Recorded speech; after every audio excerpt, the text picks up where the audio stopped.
Hello everyone. कुछ time से celebrity culture में एक चीज़ हो रही है जो बहुत सारे लोगों ने नोटिस की है, लेकिन बहुत कम लोग इसके बारे में कंफर्टेबली बात करने को तैयार हैं। और शायद इसलिए क्योंकि सेलिब्रिटीज़ खुद हमें बता रहे हैं कि इसके बारे में डिस्कस ना करो। केली ऑसबॉर्न का example, she directly said don't comment on my body. और सच ये है कि हम सब बहुत सारे सेलिब्रिटीज में एक सडन और ड्रामेटिक वेट लॉस देख रहे हैं, और ये सिर्फ एक सेलिब्रिटी की बात नहीं है, ये अक्रॉस द बोर्ड हो रहा है। बहुत सारे हाई प्रोफाइल सेलिब्रिटीज़ में वो लोग जो कॉन्स्टेंटली फैशन शोज में दिख रहे हैं, रेड कार्पेट्स पे, इंटरव्यूज में, मैगजीन कवर्स पे, अवार्ड शोज में, टीवी पे, दे आर एवरीवेयर। और इनमें से बहुत सारे लोग फैशन ब्रांड्स प्रमोट कर रहे हैं, ब्यूटी प्रोडक्ट्स बेच रहे हैं, वेलनेस रूटीन सेल कर रहे हैं, लाइफस्टाइल कंटेंट भी पुश कर रहे हैं। और ये चीज़ें वो हैं जो मिलियंस ऑफ पीपल कंज्यूम करते हैं। और उसी वक्त जब ये ट्रांसफॉर्मेशन पब्लिकली अनफोल्ड हो रहा है, एक ग्रोइंग मैसेज भी आ रहा है online as well as from celebrities: don't comment on people's bodies, you are not suppose to talk about it, you are trolling. बस नोटिस करना, बस डिस्कस करना, ये टैबू बन गया है। आप उनके एज पे, उनके रेस पे, उनके पर्सनल स्ट्रगल्स पे अटैक कर रहे हो सिर्फ इसलिए क्योंकि हमने उनके अपीयरेंस में एक ह्यूज चेंज नोटिस किया। अब मैं क्लियरली कहना चाहती हूँ, मैं इस आइडिया के आर्ग्यूमेंट को समझती हूँ, मैं एग्री नहीं करती लेकिन मैं समझती हूँ, क्योंकि एक लंबे समय तक कल्चरल मीडिया इनक्रेडिबली क्रूअल था टू सेलिब्रिटीज़। मुझे खुद याद है 2009 में जेसिका सिम्पसन की एक फ़ोटो थी, मुझे वो बिल्कुल नॉर्मल लगी। लेकिन हेडलाइंस क्या थे? फैट, ओवरवेट नहीं, चबी नहीं, फैट। इसलिए मुझे सिंपैथी है इस चेंज के लिए कि हम लोगों की बॉडीज के बारे में कैसे बात करते हैं। 2000s में जो टॉक्सिसिटी थी, पेपराजी फोटोज, टैबलॉइड हेडलाइंस जो वेट गेन का मजाक उड़ाते थे, जो हर इंच ऑफ समवंस अपीयरेंस को डायसेक्ट करते थे, वो क्लियरली अनहेल्दी था, डीह्यूमनाइजिंग था। मैं वो कमेंट्री से एग्री नहीं करती। It is much better for society that we leave it behind. But जो इस चीज़ को स्ट्रेंज बनाती है is that we have swung so much on the opposite direction कि अब इन चीज़ों को एक्नॉलेज करना भी कंट्रोवर्शियल बन गया है। मैं सिर्फ वेट की बात नहीं कर रही, ये एक कल्चरल शिफ्ट है जो हम देख रहे हैं, और यही प्रॉब्लम है। सच ये है, जब पब्लिक फिगर्स जो बहुत पब्लिक लाइफ जी रहे हैं सडनली इतना ड्रामेटिकली थिनर अपीयर हो रहे हैं, और वही लोग फैशन शोज अटेंड कर रहे हैं, रेड कार्पेट्स पे, एडवर्टाइजिंग कैंपेन्स में, and of all things wellness promote कर रहे हैं, when we know that they are injecting stuff into their bodies and getting thinner.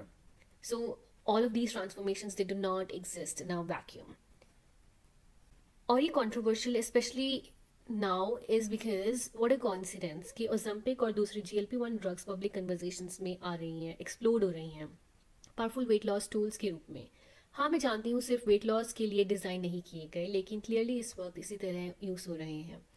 कुछ सेलिब्रिटीज़ ने ओपनली बात की है कि वो ये मेडिकेशंस यूज़ करते हैं, लेकिन कल्चरल टाइमिंग ने इनएविटेबली लोगों को ये डॉट्स कनेक्ट करने पे मजबूर कर दिया है। और स्पेकुलेशन चल रही है कि ये ड्रग्स क्वाइटली सेलिब्रिटीज़ बॉडीज़ को रीशेप कर रही हैं, और एक्सटेंशन में ब्यूटी स्टैंडर्ड्स को भी। ये इतना मुश्किल नहीं है जानना कि कौन ओलंपिक ले रहा है और कौन नहीं, ये मेरा ओपिनियन है। एक सर्टेन लुक होती है अगर आप सामने से अपने आप को भूखा रख रहे हो। मैं जानती हूँ ये थोड़ा सा बुरा साउंड करेगा, लेकिन if it is you are your self suppressing your appetite, you can see that essentially वही हो रहा है। ये एक मेडिकली इंड्यूस्ड स्टारवेशन है। जिस पल से लोगों ने नोटिस करना शुरू किया कि सेलिब्रिटीज हमसे पहले कितने अलग दिख रहे हैं, अलग फेस, अलग बॉडी, इंटरनेट का जो रिस्पॉन्स था वो माइंड ब्लोइंग था। डिफेंसिव लोग अनबिलीवेबली डिफेंसिव हो जाते हैं when you point them out. लोगों को बोला जाता है कि ये उनका बिजनेस नहीं है, कमेंटिंग करना इज क्रूअल, किसी के वेट के बारे में बात ना करो और ये पॉइंट आउट ना करो, ये हरासमेंट के रूप में फ्रेम हो जाता है। दूसरे वर्ड्स में एक ऐसी सिचुएशन बनी है जहां पब्लिक फिगर्स अपने बॉडीज को एक्सट्रीम तरीके से विजिबली ट्रांसफॉर्म कर रहे हैं, और साइमल्टेनियसली एक कल्चरल रूल फॉर्म हो रहा है जो कहता है पब्लिक को जो दिखता है वो एक्नॉलेज नहीं करना चाहिए।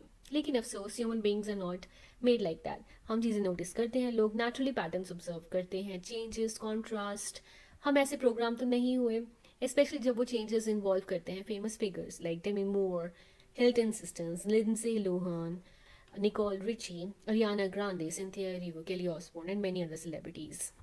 लेकिन उनकी इमेज उनका ब्रांड है। फिर भी नोटिस मत करो, मेरा मेकअप खरीदो लेकिन मेरे एवर चेंजिंग फेस पे कमेंट मत करो। मेरे क्लोथ्स देखो इस फैशन शो में, लेकिन कमेंट मत करो कि how I loss 60 pounds।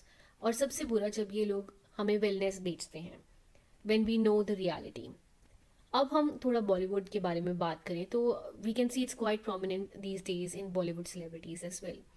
Let's start with Karan Johar. एक film maker who has been in the spotlight for so long, coffee with Karan पे फिल्मों में, पार्टीज में उनका जो एक सर्टेन लुक था, और फिर सडनली 2024 में वो एयरपोर्ट पे दिखे और लोग लिटरली पहचान नहीं पाए, इतना ड्रास्टिक था उनका चेंज।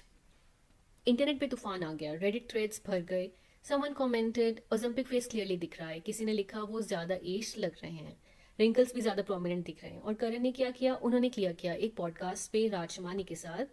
उन्होंने कहा कि उन्होंने OMAD डाइट फॉलो किया, 1 meal a day, thyroid issues address किए, ब्लड टेस्ट करवाए, क्लीन खाना खाया, पैडल बॉल खेला, स्विमिंग की। और लोगों ने ये बिलीव भी नहीं किया। एक बंदे ने तो ट्वीट किया, महीप कपूर ने अपने नेटफ्लिक्स शो पे ओलंपिक ओवरयूज का मजाक उड़ाया, hope she calls out Karan Johar too. और करण ने खुद वो स्क्रीनशॉट शेयर किया और सरकास्टिकली लिखा, और ओलंपिक को मिले क्रेडिट। मतलब वो फ्रस्ट्रेटेड थे, लेकिन पब्लिक का डाउट फिर भी दूर नहीं हुआ। जब चेंज इतना फास्ट हो, इतना विजिबल हो, तो लोग ऑफ कोर्स क्वेश्चन करेंगे। फिर आए राम कपूर, एक एक्टर जिनका लार्जर देन लाइफ पर्सनालिटी था, स्क्रीन पे भी लाइफ में भी। उन्होंने 55 किलोज लूज किए, 55 किलोज, ये कोई छोटी बात नहीं है। और जब उनसे पूछा गया क्या उन्होंने ओजेम्पिक लिया या सर्जरी करवाई, उन्होंने कुछ ऐसा कहा जो मुझे बहुत इंटरेस्टिंग लगा। उन्होंने कहा मैंने ना ओजेम्पिक लिया, ना कोई और ड्रग, ना सर्जरी, लेकिन क्या ये मैटर करता है? और अगर किसी ने लिया भी है तो ये गलत है। लोग इसलिए करते हैं क्योंकि वो अपना एक बेटर वर्जन बनाना चाहते हैं। अब ये स्टेटमेंट देखो, ये इंटरेस्टिंग है। एक तरफ ये ओपन माइंडेडनेस है कि हर किसी की चॉइस है, लेकिन दूसरी तरफ क्या ये नॉर्मलाइज भी करता है इस चीज़ को कि even if one takes it it is okay? क्या ये उन मिलियंस ऑफ पीपल को सिग्नल नहीं देता जो ऑलरेडी इनसिक्योर हैं अपनी बॉडीज़ को लेके, जो पहले से ही शॉर्टकट्स ढूंढ रहे हैं?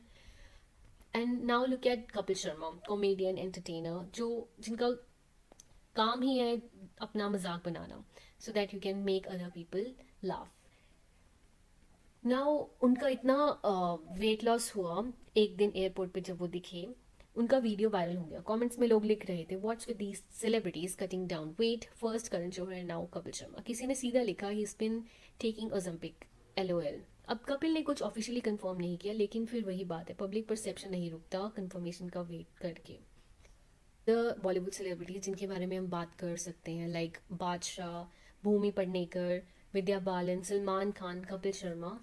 बट एक जो इम्पोर्टेंट चीज़ हमें डिस्कस करनी है वो है कि इंडिया में 101 मिलियन लोग टाइप 2 डायबिटीज से सफ़र करते हैं, और रफली 136 मिलियन लोग प्री डायबिटिक हैं। ये कोई छोटा नंबर नहीं है, ये तो ऑलमोस्ट हर घर की कहानी हो गई है जैसे इंडिया में। ओलंपिक एक्चुअली उन्हीं लोगों के लिए बनी थी, डायबिटिक पेशेंट्स के लिए। वेट लॉस इसका साइड इफेक्ट था, प्राइमरी पर्पस नहीं। लेकिन जब सेलिब्रिटीज इस ड्रग का यूज़ वेट लॉस के लिए करते हैं और उससे एक शॉर्टेज क्रिएट होती है मार्केट में, तो वो लोग जो जेन्यूनली इस ड्रग की ज़रूरत है उन्हें वो नहीं मिलता। ये बात अली फैजल ने भी पब्लिकली कही। उन्होंने वार्न किया कि लोग इस ड्रग को इरिस्पॉन्सिबली यूज़ कर रहे हैं। तो एक साइड पे सेलिब्रिटीज़ हैं जो अपना वेट लॉस गोल अचीव कर रहे हैं, और दूसरी साइड पे डायबिटिक पेशेंट्स जिनको मे बी स्टॉक कम हो तो शायद ड्रग जिनको चाहिए उनको ना मिले। ये रिपल इफेक्ट है, ये रियल है। ये सब कहने का मतलब ये नहीं कि इंडिविजुअल्स को मॉक किया जाए या शेम किया जाए उनकी बॉडीज़ के लिए, और बिल्कुल भी नहीं मतलब कि किसी पे अटैक करो उनके पर्सनल हेल्थ डिसीजंस के लिए। मेरा बिलीफ ये है, हर किसी को राइट है अपने बॉडी के साथ जो चाहे करें, मेडिकेशन से, डाइट हो, सर्जरी हो, एक्सरसाइज हो, जो भी। लोग डिसाइड करें क्या सही है उनकी बॉडी के लिए। शायद ओलंपिक उनके सिचुएशन के लिए सही है और ये उन्हें डिसाइड करना है। लेकिन जो इक्वली इम्पॉर्टेंट है इज़ टू एक्नॉलेज कि एक विजिबल कल्चरल शिफ्ट है, एंड हमें उसे एक्नॉलेज करना है। एंड ये बुलिंग नहीं है। हम इसके बारे में कुछ इसलिए बात करते हैं ताकि समझें ये हमारी एक्सपेक्टेशंस को कैसे इन्फ्लुएंस करता है, ताकि ऑनेस्ट कन्वर्जेशंस हो सकें उन प्रेशर्स के बारे में जो लोग फील कर सकते हैं इसके रिजल्ट से। तो रियल इशू ये नहीं है कि सेलिब्रिटीज को अपने बॉडीज बदलने का राइट है या नहीं, of course they are allowed to. Real issue ये है कि पब्लिक इस बारे में बात कर पा रही है कि नहीं, and how honest celebrities are with the public. और सच ये है, अगर सेलिब्रिटी कल्चर इन ट्रांसफॉर्मेशंस को फैशन शोज पे, मैगजीन कवर्स पे प्रेजेंट करता रहेगा, तो ये परफेक्टली रीजनेबल है कि ऑडियंसेस भी क्वेश्चन पूछेंगी, पैटर्न्स नोटिस करेंगे, और जो वो देख रहे हैं कल्चरल इम्पैक्ट पे डिस्कस करेंगे। और ये प्रिटेंड करना कि ये सारी कन्वर्जेशंस फॉरबिडन है, this might actually be the most unrealistic expectation of all. बस इतना ही कहना था मुझे। अब आपकी टर्न है, कमेंट्स में बताओ आपने ये पैटर्न नोटिस किया हॉलीवुड में, बॉलीवुड में, एनी सेलिब्रिटी जिनका ट्रांसफॉर्मेशन जेन्युइनली वरीज यू।